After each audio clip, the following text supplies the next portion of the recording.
বলে না, জান না পেহচান হাম তেরে মেহমান, ঠিক এরকম টাইপেরই একটা ঘটনা ঘটেছে আজ আমার সাথে। মানে আমি ঘটিয়েছি আর কি। তাহলে চলো ঘটনাটা কি তোমাদের সাথে শেয়ার করি।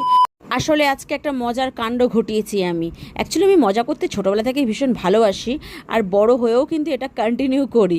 তো যাই হোক, দেখো এই যে দেখতে পাচ্ছ এই জায়গাটা রাস্তা দিয়ে সাজিয়েছে, তোমরা কি ভাবছো আমি কি কোনো অনুষ্ঠান বাড়িতে এসেছি? আরে না না, এই দেখো আমাকে দেখে নাও, আমার সাজ পোশাক দেখে কি মনে হচ্ছে যে আমি অনুষ্ঠান বাড়ি এসেছি? আমি কোনো অনুষ্ঠান বাড়ি আসিনি, বাট আমি অবশ্যই অনুষ্ঠান বাড়ির মতোই কিন্তু একটা আয়োজিত জায়গায় চলে এসেছি, তাও আবার বিনা নেমন্তন্নই, বিনা কারোর পারমিশনেই ঢুকে পড়েছি একদম মায়ের মন্দিরে। আর মায়ের মন্দিরে আসতে গেলে কারোর পারমিশনের দরকার লাগে না, কারোর অনুমতি নেওয়ার প্রয়োজন হয় না। আর তাই তো বিনা অনুমতিতেই কিন্তু আমি ঢুকে পড়েছি ঠিক যেখানে খাওয়ান দাওয়ান হচ্ছে, ঠিক সেই জায়গাটায়।